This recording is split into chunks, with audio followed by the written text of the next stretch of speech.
오늘은 이 주가 주 되심을이라는 제목으로 같이 이렇게 말씀을 나누도록 하겠습니다.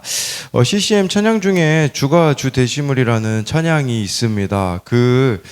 코러스 부분에 이런 가사가 나오거든요. 나의 하나님 그는 여호와, 유일하신 이름 그 위대하심 찬양에 세상 속에서 구별된 자로 주가 주 되심을 나 선포하리라. 결국 이것의 의미는 하나님이 하나님 되심을 내가 인정하고 드러내겠다라는 것이거든요. 그렇다면 우리는 이걸 생각해 봐야 돼요. 내가 하나님을 하나님답게 믿고 있는가? 근데 많은 사람들이요, 하나님을 만들어내는 사람들이 있습니다. 그래서 책 제목 중에 내가 만든 신이라는 책 제목이 있어요.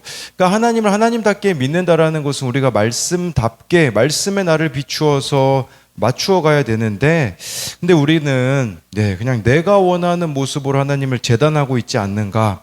저와 여러분들이 하나님의 주권을 인정하며 살아가야 된다라는 것이에요. 그래서 오늘 말씀을 통해서 우리가 어디에 있든지 무엇을 하든지 정말 이렇게 하나님의 주권을 인정하는 자로 살아가야 된다라는 그런 측면에서 같이 말씀을 나눌 텐데요. 첫 번째로요, 하나님의 주권을 인정하려면 인간 나라의 유한함을 알아야 합니다. 31절인데요. 왕이여 왕이 한 큰 신상을 보셨나이다. 그 신상이 왕의 앞에 섰는데 크고 광채가 매우 찬란하며 그 모양이 심히 두려우니, 다니엘이요, 그 느부갓네살 왕이 꾼 꿈을 이야기해요. 35절까지 나오는데 31절까지만 읽었거든요. 쉽게 제가 그 이미지를 가져와 봤어요. 이게 느부갓네살 왕이 꾼 꿈입니다.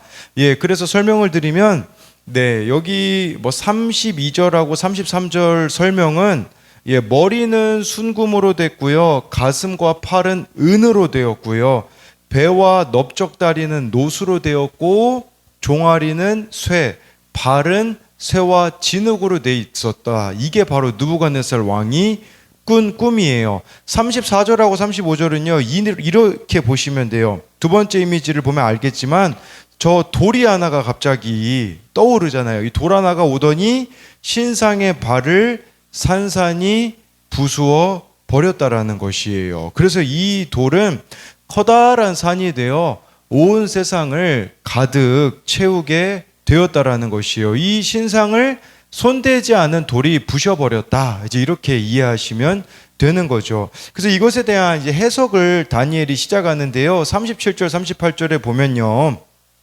왕이여 왕은 여러 왕들 중에 왕이시라. 하늘의 하나님이 나라와 권세와 능력과 영광을 왕에게 주셨고, 사람들과 들짐승과 공중의 새들 어느 곳에 있는 것을 막론하고 그것들을 왕의 손에 넘기사 다 다스리게 하셨으니 왕은 곧 그 금머리니이다. 아까 보여드렸던 그 이미지에 보면 금머리가 있었잖아요. 이 금머리가 느부갓네살을 뜻하는 거예요. 그 느부갓네살뿐 아니라 바벨론 왕국을 뜻한다라고 볼 수가 있어요. 느부갓네살 왕이 몰랐던 게 있습니다. 그게 뭡니까? 느부갓네살은 자신의 권세와 능력으로 바벨론 나라를 다스리는 줄 알았는데 37절 38절에 보면 알 수 있듯이 그게 아니라는 거예요. 하늘의 하나님이 나라와 권세와 능력과 영광을 느부갓네살에게 준 거다라는 것이겠죠. 그러면서 38절에 사람들, 들짐승, 공중의 새들까지 모든 게 다 하나님이 주신 것이라는 것을 말씀해주고 있다라는 것이에요. 뭘 말하겠습니까? 바벨론의 신 마르둑이 아니라 이스라엘의 하나님께서 느부갓네살의 정치적인 성공을 허락하시고 이루어 주셨다라는 것을 보여주는 것이겠죠. 근데 이 느부갓네살이 알아야 되는 게 뭐냐? 당신의 나라는 영원하지 않는다라는 것이에요. 그 뒤에 아까 이야기 드리시 은으로 또 이렇게 바뀌게 되잖아요. 39절 40절에 보면 다른 나라가 다시 차지하게 될 거다라는 것이에요. 39절 40절에 왕을 뒤이어 왕보다 못한 다른 나라가 일어날 것이요, 셋째로 또 놋 같은 나라가 일어나서 온 세계를 다스릴 것이며, 넷째 나라는 강하기가 쇠 같으리니 쇠는 모든 물건을 부서뜨리고 이기는 것이라. 쇠가 모든 것을 부수는 것 같이 그 나라가 문 나라를 부서뜨리고 찌을 것이며, 바벨론 이후에 이어지는 나라들에 대한 내용이에요. 이 나라들이 어떤 나라들인가에 대해서 많은 해석이 있겠지만 제일 믿을 만한 해석은요. 아까 은으로 된 게 둘째 나라거든요. 둘째 나라는 바로 메대라는 나라라고 보고요. 셋째 나라는 여기 39절에 나와 있는 세 번째 나라는 노수로 되어 있는 나라가 일어나게 되어지는데 여기는 바로 페르시아, 바사를 뜻하는 겁니다. 40절에 넷째 나라, 여기는 어디를 말하는 거냐면 알렉산더 대왕의 그 그리스를 가리키는 거예요. 그래서 아까 그 신상이 네 가지로 구성이 됐잖아요. 그러면 바벨론, 메데, 페르시아, 헬라로 이 나라들이 이어지게 된다라는 거예요. 핵심을 말씀드리면 어느 나라가 되었든지 인간이 만들어내는, 인간이 세운 나라는 영원하지 않다라는 것이에요. 인간은 끊임없이 더 좋은 나라를 만들 수 있을 거라고 생각을 합니다. 유토피아를 이 지상에서 만들려고 하지만 그렇지 않다라는 거죠. 지금도 여러분 사람들이 가지고 있는 이 생각은 변함이 없잖아요.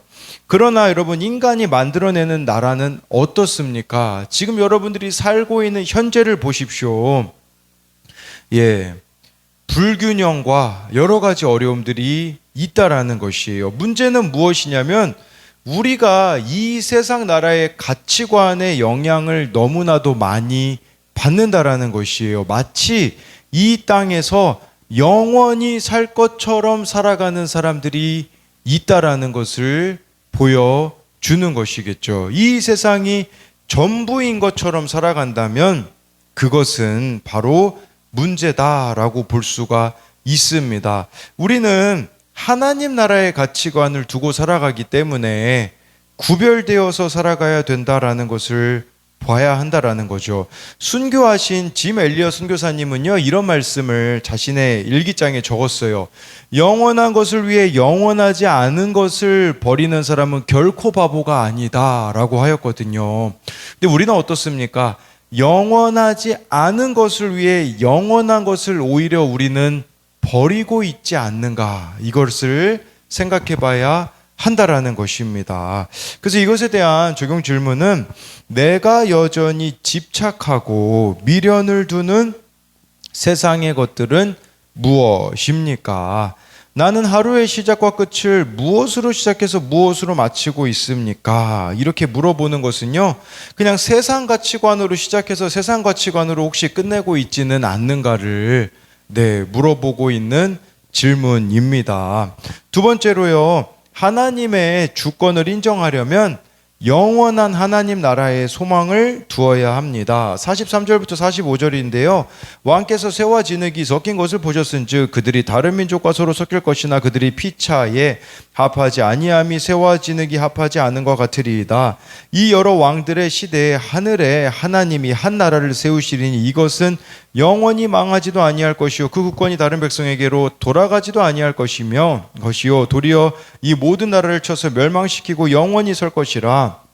손대지 아니한 돌이 산에서 나와 새와 녹과 진흙과 은금을 부서뜨린 것을 왕께서 보신 것은 그 신 하나님이 장래일을 왕께 알게 하신 것이라. 이 꿈은 참되고 이 해석은 확실하니이다 하니 해서요, 43절이 무슨 의미냐, 인간들이 만들어내는 나라가 서로 연합을 하려고 하여 하지만 쇠와 진흙이 하나로 섞일 수 없는 것처럼 이 마지막에 아까 그 신상의 발이 쇠와 진흙으로 이렇게 되어 있었거든요. 쇠와 진흙으로 하나로 섞일 수 없는 것처럼 나누어진 나라들이 연합을 시도하지만 결국은 실패할 것이라는 것을 우리들에게 말씀해 주고 있는 그런 부분이라는 거겠죠. 세상은요, 어떤 방식으로든 연합을 하려고 하지만 하나님이 없는 그곳에는 연합이 없다라는 것을 말씀해 주는 것이겠죠. 그랬을 때 이 44절, 45절의 말씀의 의미는 아까 제가 두 번째 이미지 보여드린 거 있잖아요. 여기서 이 손대지 않는 돌이 나온 것에 대한 해석이거든요.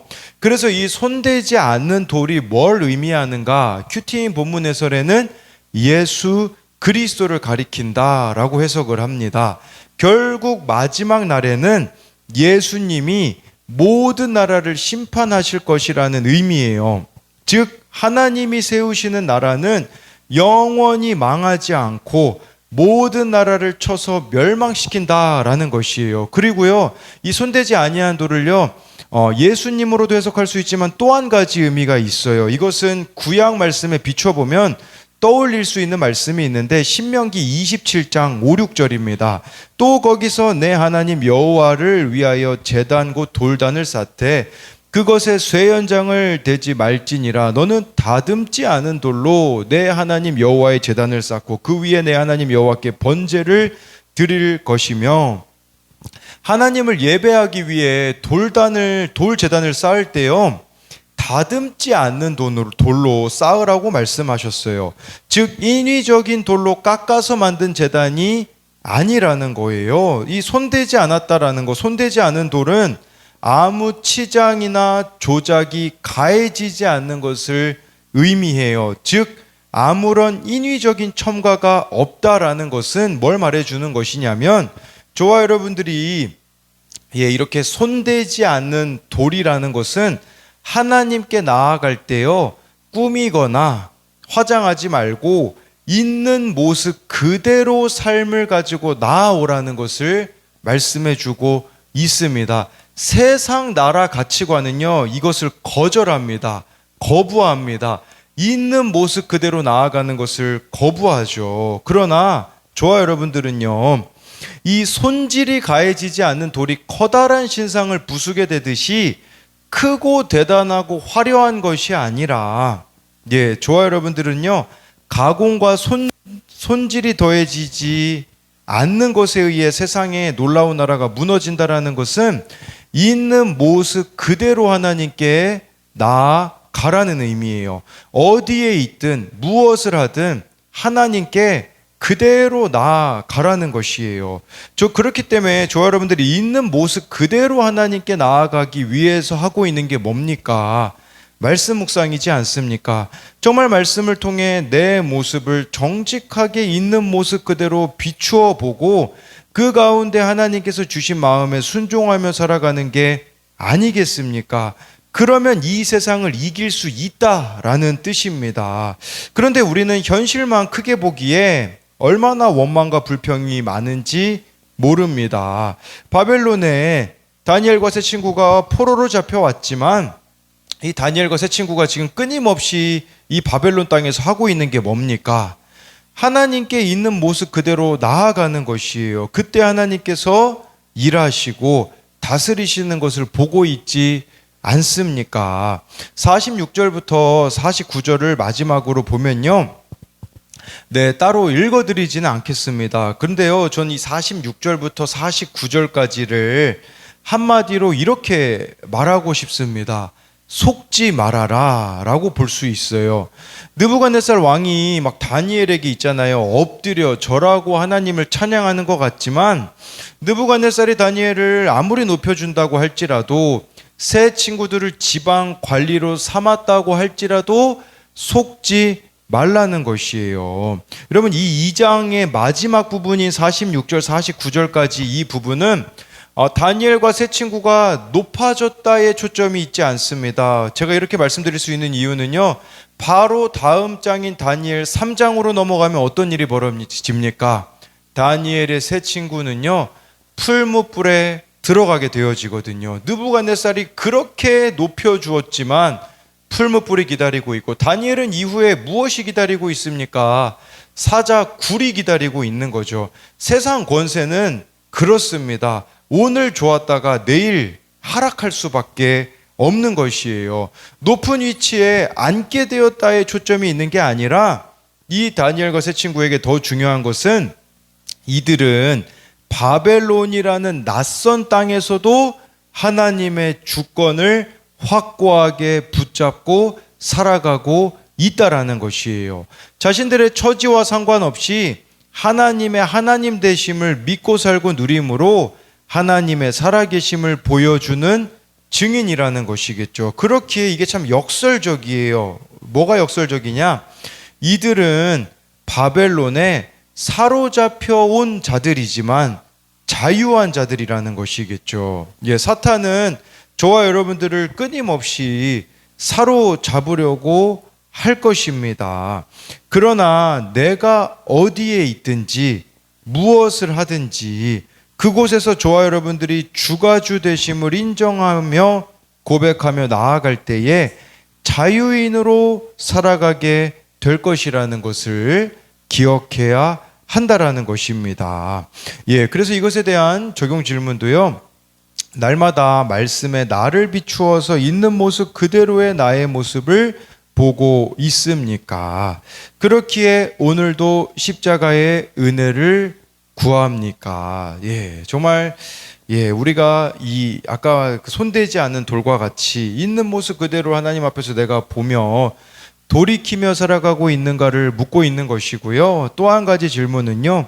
하나님이 내 삶의 주관자이심을 믿습니까? 생활 속에서 하나님의 주권을 인정하지 못하는 것은 무엇입니까? 정말 이 부분만큼은 하나님의 다스리심을 저와 여러분들이 인정하지 못하고 있는 영역들이 무엇이 있는가를 묻는 것입니다. 기도하겠습니다.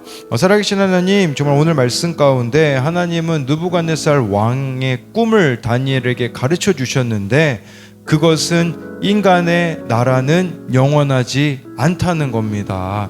하나님, 우리도 이걸 기억하기 원합니다. 이 땅이 전부인 것처럼 살아가고 있는 그 세상 가치관들을 우리가 하나하나 가지치기 해 가기 원합니다. 정말 욕심으로 탐욕으로 이 땅에서 더 가지려고 하고 더 누리려고 하고 이 땅이 천국인 것처럼 살려고 하는 그 시도들을 버릴 수 있게 하여 주옵소서. 정말 이 땅 가운데 하나님 나라 가치관으로 살아가기 원합니다. 하나님 나라 가치관으로 살아가는 게 무엇이겠습니까? 예수 그리스도가 나의 삶의 주인인 삶을 살아가는 것입니다. 또 하나님 나라의 가치관으로 살아간다라는 것은 다듬지 않는 돌과 같이 있는 모습 그대로 말씀을 통해 내 모습을 보며 회개하며 십자가의 은혜를 구하는 삶을 살아가는 것임을 알게 하여 주옵소서. 세상에서는 높아진다고 할지라도 언젠가는 내리막길이 있다라는 거, 다니엘과 세 친구가 높여졌지만 그 이후에 이들이 겪게 되는 게 무엇입니까? 정말 이 변덕쟁이 느부갓네살 왕이 금세 참지 못하고 다니엘의 세 친구를 풀무불 속에 집어넣는 것과 같이 이 땅에서의 어떠한 것들은 영원한 것이 없음을 우리가 알므로써 높은 자리에 앉는다고 할지라도 겸손해질 수 있는, 하나님 붙잡은 손을 놓지 않는 하나님의 사람들이 되게 하여 주시고, 반대로 비천한 자리에 처해 있다고 할지라도 주님을 정말 붙잡은 손을 놓지 않음으로써 높은 자리든 낮은 자리든 상관없이 하나님의 주권을 인정하는 우리들이 되게 하여 주사, 오늘도 하루의 시작을 말씀으로 시작하고 하루의 마지막을 말씀으로 마치는 자들 되게 하여 주실 것을 믿으며 살아계신 예수님 이름으로 기도드립니다. 아멘.